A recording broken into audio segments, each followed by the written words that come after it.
That idea that God just wants your money, you may have heard maybe a grandparent say that. Maybe you heard that at another church. Maybe you grew up believing that. Maybe you heard a televangelist say that as he or she was getting onto the private jet that the money from the organization paid for, or that was from the book sales, is what they normally say.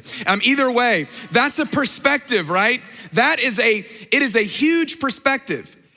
And if you believe that, it'll change everything about the way you live. It'll determine everything about the way you live. That's what perspective does. Perspective is everything.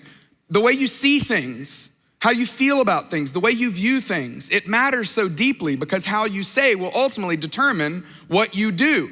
How you see will determine what you do. If you tell me what you think about people, tell me what you think about people all over the world and what your view of them is, and I could predict how you're going to treat them.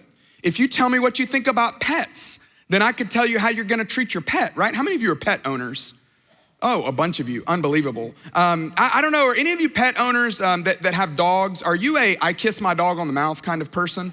Anyone?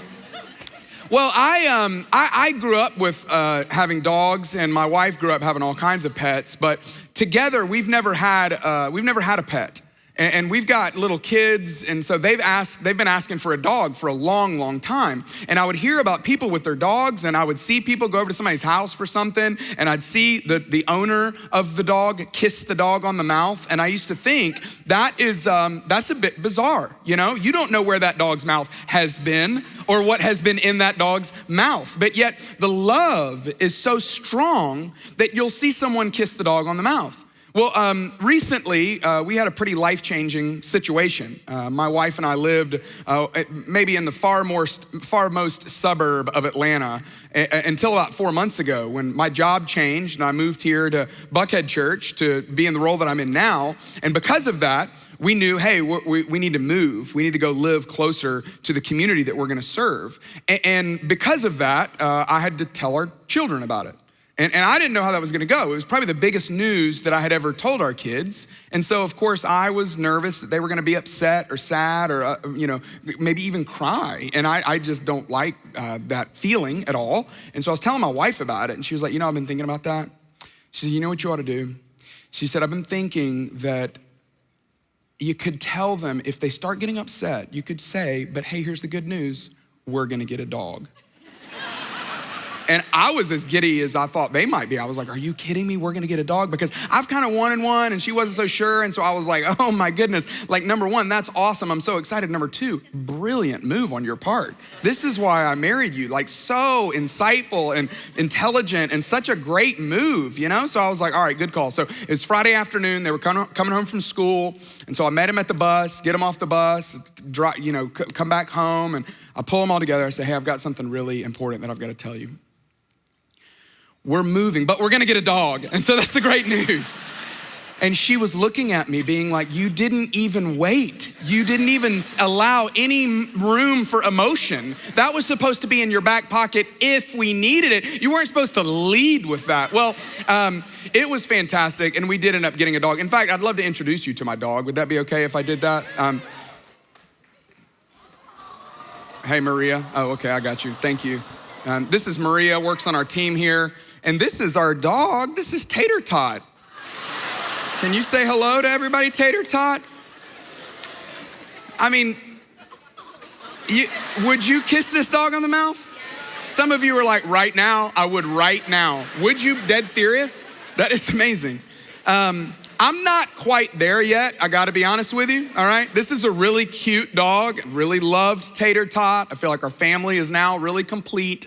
We have 5 children, so some of you are like, why did that take so long to feel complete? But I love the dog, I really do. But I'm not quite a kiss the dog on the mouth kind of person just yet. But I'm getting there. I really am getting there. Thanks so much, Maria. Thanks, Tater Tot. See you later. All right. Thank you. Some of you were like, that's my favorite moment at Buckhead Church ever, is when we had the dog. And others of you were like, that was so selfish of you to do that. Look, the whole idea is real simple, that perspective really is everything. And how you see determines how you do. And the reason why this is so important when it comes to money, when it comes to our stuff, is because we could talk about, well, what are the practical ways for us to be more generous? What are the specific ways that we could go and be the kind of people that we want to become? Everybody wants to be known as a generous person. But if we don't attack the fundamental beliefs of how we see our stuff and our time and our lives, and specifically our money, then behavior, it just doesn't change. In fact, you know this to be true, that if you want someone's behavior to change, you can't just start with the behavior. You can't just start with here's what you need to do differently. If you want to change the way you eat, if you want to change the way you work, if you want to change the way you date, if you want to change relationships, you can't just start at the practical things you do. No, that's silly. You've got to start at the fundamental beliefs. What do you believe about your stuff? What do you believe about your car and your house and your job and your time and your money? What do you believe about it? And if you believe, if you're one of those people, like sometimes I'm tempted to do, if you believe that God is after your money, that he just wants your money, that he's trying to get his hands inside your wallet. Some of you heard the title of this series and maybe you even thought, I don't know that I'm gonna go hear that because I don't know what they're gonna say. And they're probably gonna be some like compelling, or maybe some trying to be challenging or trying to manipulate me to try to give more or try to do more. And I'm just not gonna do that. Maybe you left your wallet in the car because of that. Maybe for you just naturally feel skeptical when a church starts talking about money because maybe your fundamental belief has been that God just wants more of it. And if you believe that, it affects so much about life. In fact, if you believe that, then like me, you might be tempted to feel like you can never give enough.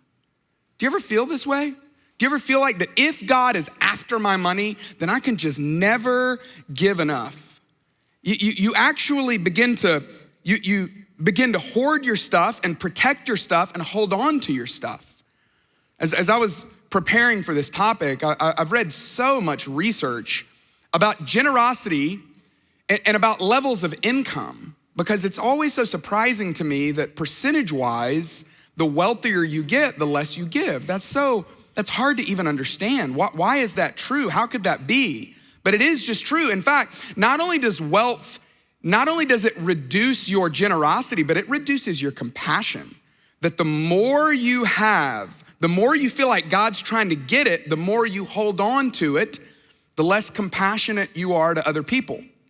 I read a study that said luxury vehicles are more likely to cut off other drivers in traffic than other cars.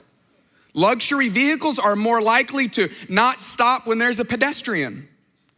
I read a study where they showed cancer. They showed a video of someone finding out they had cancer to two different groups of people that had a lot of wealth and people that didn't.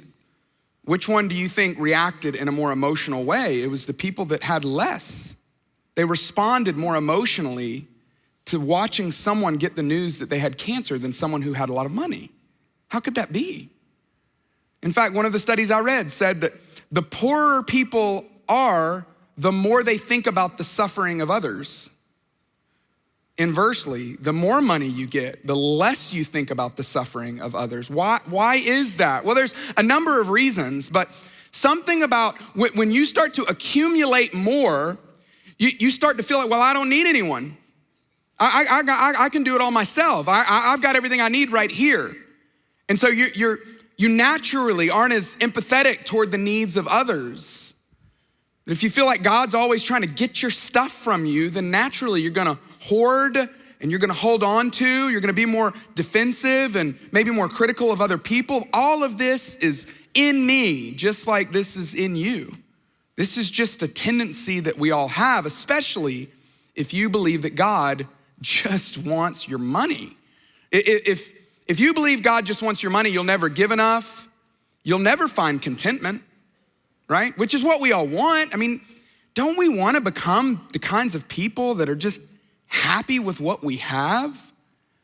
And if I feel like God's always trying to get my stuff, then naturally I'm just gonna try to hold on and squeeze every ounce out of everything. And then what ends up happening is happiness itself becomes contingent upon those fleeting moments That, oh, if God just wants my money, then it's Friday night and I better just go have a great night tonight because I know he's gonna be frustrated about what I did and just want more of it on Sunday. And so we end up living weekend to weekend. We end up living vacation to vacation, just trying to squeeze every ounce of happiness out of every single little moment of life. Now you're smart people. You know that God, surely God's not this weak, needy, come on, give me more kind of God so that I can have more. Surely that's not who he is. Spoiler alert, God doesn't just want your money. He doesn't. I mean, fundamentally, why is that statement not even true? Because God owns it all. God already has it all. God doesn't want your money. God doesn't need your money because God owns it all. And that fundamental shift in thinking and belief can change everything.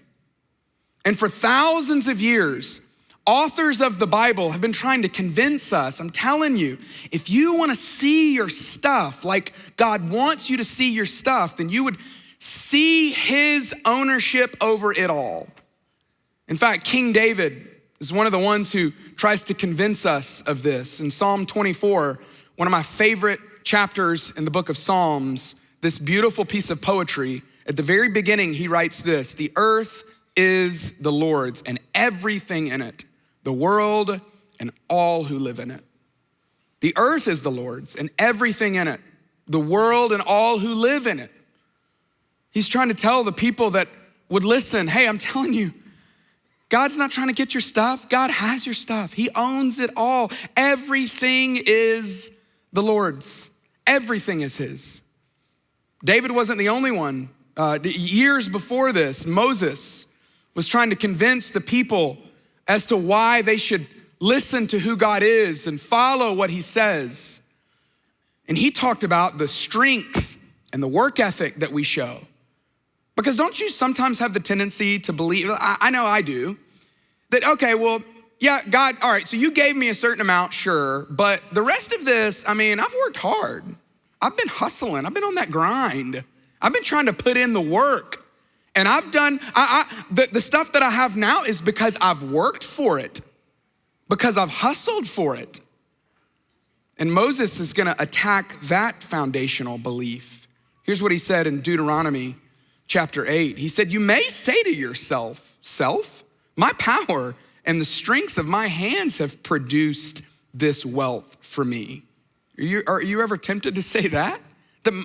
My power and the strength of my hands, my skill, my intellect, my hustle, it's produced this wealth for me. He says, but be careful saying that, because remember the Lord your God, for it is he who gives you the ability to produce wealth. He gave you that intellect. He gave you the ability to work. He gave you the thing inside of you that gives you that work ethic anyway. He's the one who gave it to you. C.S. Lewis, one of the most famous apologists for Christianity, for our faith, in his most amazing piece of writing, Mere Christianity, he spoke directly to this. I love this quote so much that I thought I would just show it to you. Here's what C.S. Lewis said about this very topic. He said, every faculty you have, your power of thinking or of moving your limbs from moment to moment, is given to you by God. Every faculty you have, even the moving of your limbs, that's a gift from God. And if you devoted every moment of your whole life exclusively to God's service, you could not give God anything that was not, in a sense, God's own already. That if you tried the rest of your life to try to repay him, what are you repaying him with? You're repaying him with the things that he's already given you anyway. I'm telling you, this is foundational. This is so key to understanding what we should do with our time and our talent and our treasure. God doesn't just want your money. He doesn't. God doesn't need your money. He doesn't, because God owns all the money. God owns it all. And if you decide to believe that, if you decide to see life that way, then it's naturally going to have implications. It's gonna change the way you live your life. It's gonna change the way you see your stuff. It's gonna change the way you handle your stuff. It's gonna change the way you treat your rental car. Sorry, that was too specific. But it will though, won't it? It'll change everything because it's all his anyway. Jesus told us a parable about this. In fact, he told us numerous parables about this. We're gonna talk about one next week that's a bit more practical, maybe a bit even more surprising. This one itself though is it's foundational. Toward the end of his life on earth, Jesus is trying to instruct his disciples, trying to teach his disciples, trying to leave them everything that he could leave them. And so he tells them the story. It's a parable. Jesus was the master storyteller. He would take an interesting story that he would just make up, and he would use it to explain meaning or to give insight into what life is really like. This is what Jesus said to his disciples in Matthew 25. He said, again, it'll be like a man going on a journey. So get the picture. There's this man who has wealth, and he's going on a journey, and at the time there was no place necessarily to put your wealth, and so he decided to entrust his wealth with the people, the servants that he had. And so this man was going on a journey, and he called his servants together, and he entrusted his wealth to them. So now, who owns the wealth? Well, the man does. But who is he giving to be responsible over his wealth? These servants of his. That's the setup, that's the backdrop of the story. And so the way it went down, it went like this. And so to one, he gave 5 bags of gold. And to another, he gave 2 bags of gold. And then to another, he gave 1 bag of gold, each according to his ability. I love how consistent this is with life, that Jesus is trying to remind us that, listen, yes, there is some disparity, and yes, we are entrusted to be responsible, to live like the owner would want us to be, but there are certain people that have been given a lot, and it's not just because God loves them more, it's because he entrusts them to be able to use it well. And so to one he gave 5, one he gave 2, and one he gave 1. And so if you've heard the story before, you know the way it goes down. It's a pretty simple next little part of the story. Basically, the one who had 5 bags went out and used the money, used the 5 bags to gain 5 more bags of gold. So this master had 100% return on the money that he entrusted this first person. 5 bags, turned it into 5 more bags. The second person, he had 2 bags, and what did this person do with it? He turned it into 2 more bags. So he's like, this is great. He's doubled his money. And then there's one other guy, the third one, that he gave the 1 to, and he didn't do the same. In fact, we're gonna find out a little later that he handled his money a little differently. But the master is gonna hold them accountable for what they did with the money. And so he calls them in when he gets back from his journey. And he says, hey, well, give an explanation of what you did. And so the 5 tells him, well, I got 5 more. The 2 says, well, I got 2 more. And so he responds to them. And this is really important for us to understand that his master replied and said, well done, good and faithful servant. You have been faithful with a few things, and I will now put you in charge of many things. Come and share in your master's happiness. There's some kind of reward for being a good steward. There's a reward for managing someone else's money well. What's the reward that they got? They were entrusted more. That's a great reward. But they also got to share in the master's happiness. There's something to that. There's something to being able to share in that, well done, my good and faithful servant. There's something powerful about that every single one of us, we all want that. We all want the coach to say, great game, you played so well. We all want the dad that says, I'm so proud of you, well done. We all want the boss that says, great job, you get a huge bonus this year, right? Everybody wants that. And it's more than just the tangible nature of the reward. It's getting to share in the joy of the master. There's something to that. But to the man who had the one bag of gold, things went a little bit different. The man who had received the one bag of gold came, and he went ahead and gave his excuse to his master ahead of time. I love this guy, because this guy's like, all right, I see where this is going, all right? And I didn't do just the same, okay? So I just wanna let you know, heads up, different results, okay? And let me tell you why. And so he already gives him the excuse. He says, Master, I knew that you're a hard man. You harvest where you have not sown, and you gather where you have not scattered seed. So I know that you're opportunistic, even when it doesn't seem like an opportunity. And I know that you can be ruthless, and you can be the kind of master that if I lost your money, that would not go well. And so because of that, here's what he says. So I was afraid, and I went out and I hid your gold in the ground. And then he digs the gold up and says, see, here's what belongs to you. So the 5 turned it into 5 more, 100%. The 2 turned it into 2 more, 100% return. And then the 1 just gave him his money back. What percentage is that? 0, I think, right? 0% return. He got nothing back. And so this master was not happy about this. Now, before I show you what Jesus said that the master said to the person, I just want to give you a heads up. This is a little harsh, okay? My opinion, okay? But this is not my story. This is Jesus' story. So you're gonna have to take it up with him. But this is what he said. His master replied, you wicked and lazy servant. Ow. You knew that I harvest where I have not sown and gather where I have not scattered seed. That's what you knew about me? Well then, you should have at the very least put my money on deposit with the banker so that when I return, I would have received it back with interest. At the very least, you should have just taken it and given it to the bank and received back the interest that you would have gotten from it. And you didn't even do that. And so what does he do? He says, so take the bag of gold from him and give it to the one who has 10 bags. And he explains why. Because whoever has will be given more, and they will have an abundance. But whoever does not have, even what they have, it will be taken from them. And then he says, and throw that worthless servant outside into the darkness where there will be weeping and gnashing of teeth. Went a little overboard there, Jesus, but we get the picture. No, he's saying this is serious.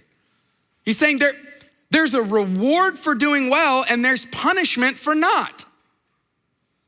He's saying if you manage the money well, I'm telling you, there will be something in it for you. And if you do not, there will be hell to pay.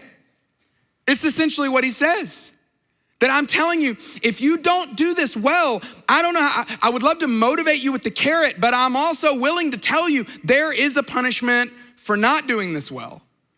But this whole parable lays out a philosophy for life. He lays out this, hey, here's the way I want you to see your stuff. The word is stewardship. I want you to see yourself as a steward with everything you have. Stewardship, real simply, is this. It's the use of God-given gifts and resources for the accomplishment of God-given goals and objectives. Stewardship is the use of all that God has entrusted to me. It's using it not for my goals and not for my objectives, but for his goals and his objectives. That's what great stewards do. But we don't come into this world as great stewards, do we? No, we naturally want to hold on and want to hoard and want to keep for ourselves, especially if we believe that God just wants our money. A couple Saturdays ago, I was sitting on the couch, just having a moment of leisure, which rarely happens with the amount of children that we have. But one of our kids, I'm not gonna tell you which one, so you don't judge this one, but he says, hey, can I go get a snack? And I'm like, yeah, sure, go get a snack. And so he goes walks over to where the snacks are, the little pantry area, and he grabs a bag of Cheez-Its, comes back and sits down. He sits down. I said, what'd you get? He shows me. I said, great choice. One of my faves. Love those. Honestly, probably one of my top snacks right here. Underrated in my book, okay? Some of you maybe, I don't know what your snacks are, but he opens up the bag and he starts just munching on them. And I say, hey, let me have one. And he looks at me and says, no. I was floored. I mean, to quote National Lampoon's Christmas Vacation, if I would have woken up with my head sewn to the carpet, I would have been more surprised, all right? This was a very surprising moment. No. So of course I walked through a line of questioning. Hey, real quick, who brought you into this world?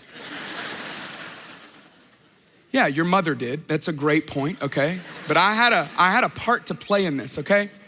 Secondly, the pantry with the snacks, yeah, whose is that? The bank's? Okay, that's a great call. It is, all right? So you're 2 for 2 so far, all right? This isn't working out like I thought it was gonna work out. But number 3, who bought those Cheez-Its? Me. I did, okay? And the very question, may I have one Cheez-It, was a simple test, okay? Of course I don't want one Cheez-It. Who wants one Cheez-It? Next time I ask a question like this, I want a handful of Cheez-Its. That's what I really wanted. Give me a few of them. But how dare you say no? I bought the Cheez-Its. I could take the Cheez-Its back and I could take you back as well, FYI. You know what I mean? Some of you are really judging my parenting at this point, but I don't even care. I was floored by this. But I've started realizing the more I've thought back on that thing that's in him, that's in me too. It's probably in you too. That it might not be the Cheez-Its, but I mean, when we think about our time, when we think about our jobs, when we think about our relationships, our homes, cars, bicycles, vacations, money, discretionary income, when you think about all of that, whose is it? It's not ours. And so if an opportunity arises for us to meet a goal or an objective of the one who gave it to us in the first place, well, why would we not just say yes to that? I recognize that at this point in the message, some of you were like, oh, is now the ask for me to give to the church? No, we're not even gonna talk about that. Because honestly, I care about that because I care about you, but I care so much more than that. If the church is a hang up for you, then figure out a way to be generous. Figure out a way to find out what are the goals and the objectives of the owner, and to live in light of that and say, what can I do with the resources that he has entrusted me? What can I do to go and meet those goals and meet those objectives? How am I using my stuff? I mean, when I think simply about the kids that God has entrusted me, I want them to see themselves as stewards. I want them to see themselves as somebody who is stewarding my money. I am a steward. I mean, more than even being a Scroggins, I want them to think I am a steward. This is what I do. Everything I have is yours, and I'm just here to steward it. I'm here to do whatever I can do to meet the goals and objectives of the one who gave this to me in the first place. If you lived in light of this, what would you do? Well, it would change the way you think about a number of things. Let me just write a couple of these on the board. It would change the way you think about ownership, right? I mean, we've already talked about that, but at the very least, it would make you realize, okay, I'm a steward, I'm not an owner. He owns it all. And that's important because it's gonna affect the way I treat the stuff. It's gonna affect the way I handle the stuff. I mean, you know what it feels like, right? When somebody lets you borrow something and then you get a stain on it, or the dog chews it up, or it gets messed up somehow and you go, oh no, I can't. That was not mine. That was hers. That was his. This is gonna be really awkward. I feel terrible about this because I'm not the owner. And it makes us treat things usually in a better way to go, hey, this is someone else's. I've been entrusted with it. But because I know the owner and because I care about the owner, I wanna handle this as great as possible. And number two, it makes us think about responsibility. I mean, this is what I want my kids to feel. I want them to feel responsible. Hey, in the same way that the master, that he brought in his servants and he said, this is my wealth. I'm going on a journey, okay? But I'm going to entrust you to handle this money well. He gave them responsibility. I mean, this is really a beautiful thing, that this is what God does to us, that God, he gives us the responsibility to handle the stuff that we have. And he doesn't give us a ton of parameters around it. He tells us a lot about his goals and his objectives, but how we meet those, how we accomplish those, he gives so much freedom in that, which is a beautiful thing.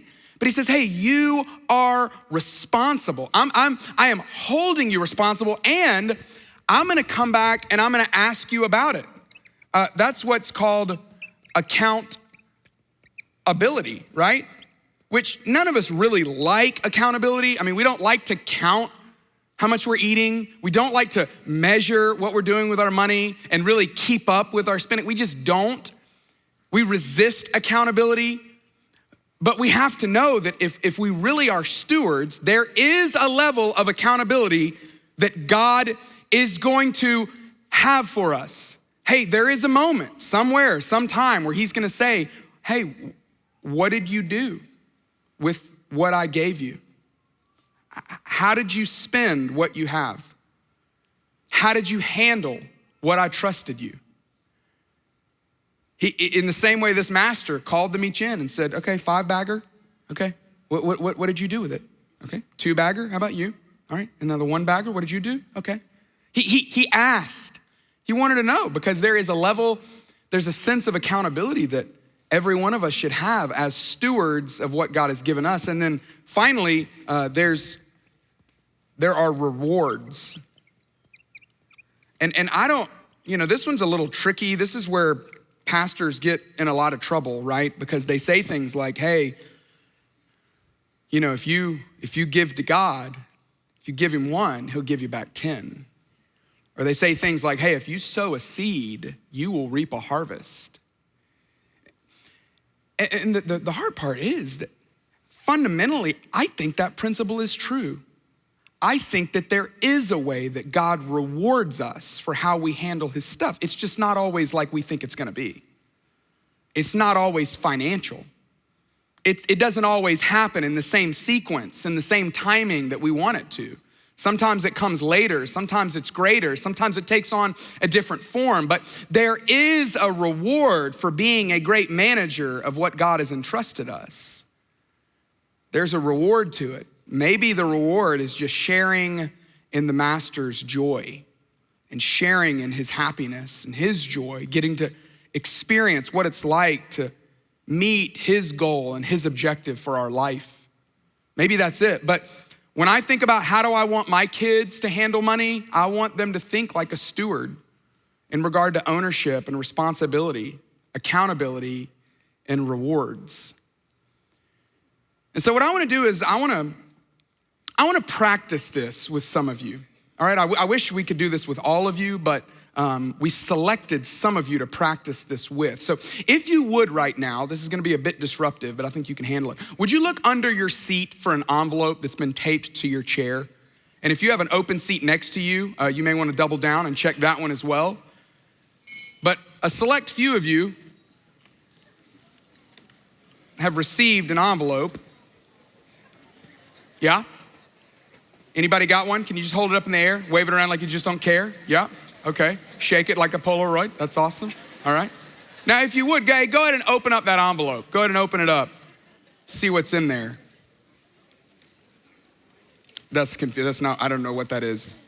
Somebody's trying to give you a different message. Sorry. Sir on the front row right here, what's in your envelope, sir? He's stunned right here. What is it? A $10 bill. Okay, all right. Anyone else? What'd you get, sir? A 10, okay. So right here, what'd you get? A what? A 10, okay. How about you? A 10? Did anybody get anything other than a 10? What'd you get? A 5? Anybody get other than a 5? What? I'm sorry, what? A 20? Oh, okay. Whoa, God must really love you. That is awesome. Now here's what we did. We put an envelope under some of your seats. There were a couple hundred of them. And for some of you, we gave a 5. And for others of you, we gave a 10. And then a few of you that we really trust, we gave a 20, okay? But here's the thing. This is not your money. This is our money, okay? And when I say our, I mean, this is our money. I mean, we are a church. We are Buckhead Church, and this is something you're a part of as well. So here's what I want you to think about. I want you to think about this as we just spoke about it, that there is ownership. It's not your money, it's our money. That there is responsibility. You are responsible to steward the amount given to you. There will be accountability. You will be held accountable for how you stewarded our money.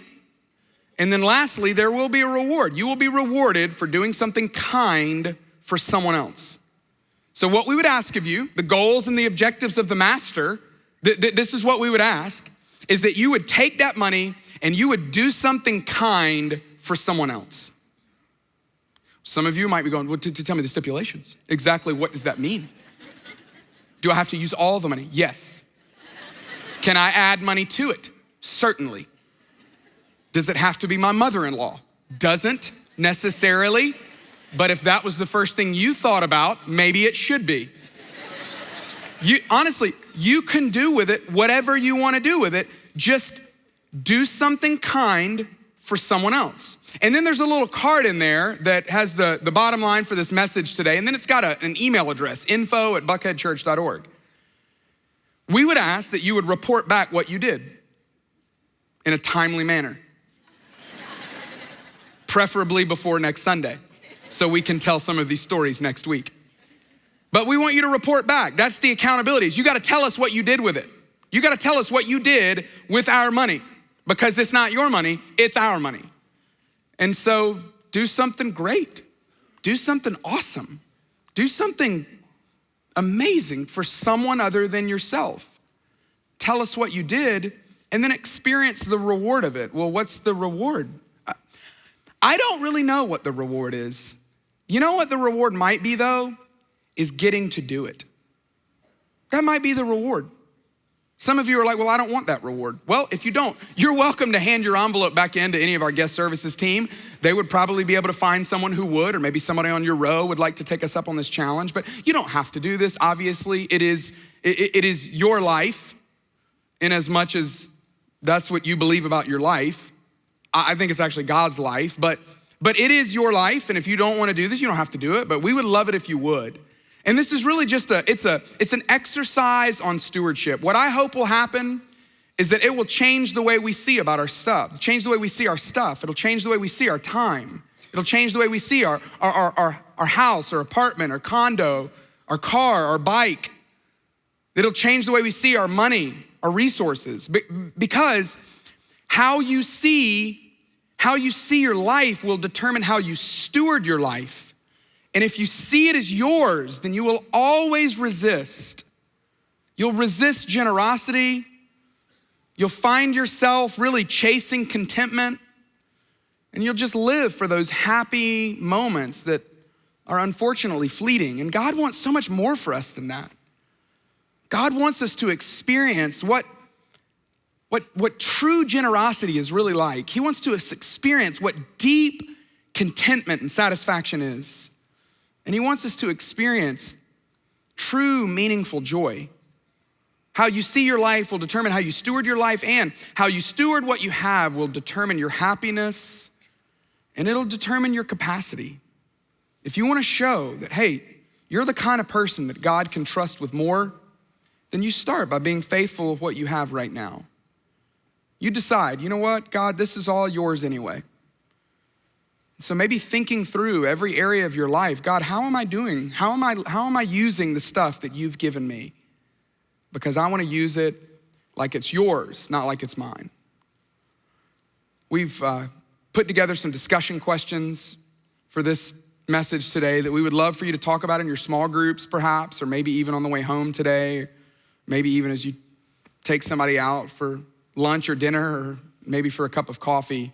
I want to bring your attention real quickly to the second question, that how you use what you have, it says something about you. And if somebody was going to look at your life based on how you use your time, your talent, your resources, what observations would they make? Would you use this as an exercise of self-reflection? What would they say? What would they say about what you believe about your stuff, about your job, about your relationships, about your money? And maybe, just maybe, God would use this as a way for us to continue to be an incredibly generous church. I feel like we've already done so well, but what would it look like for us to go to the next level, to experience this wild abandonment of this is ours, this is mine, and to open up our hands and say, God, it's all yours anyway. Would you help me to live like a steward? In your name and for your sake. Would you pray with me? Heavenly Father, thank you so much for the way you have given to us. And I just pray that we would live accordingly, that we would live like men and women that are faithful with what we have because we know it's yours. Thank you for your grace. Thank you for your mercy. Thank you for all the ways that you're patient with us. Most of us have far more things and stuff and money than needs, and we just tell you thank you for that. God, for the person that is in a really dire situation, that has more needs than they have ability to meet the needs of themselves, I just pray that you would even use this as an opportunity for them to be courageous in speaking their needs and help us to be the kind of church that is quick to meet the needs of others. In Jesus' name, amen. Hey, thank you so much for being here today. I hope you have a great rest of your Sunday. We'll see you back here next week as we continue this conversation. Have a great rest of your Sunday. See ya.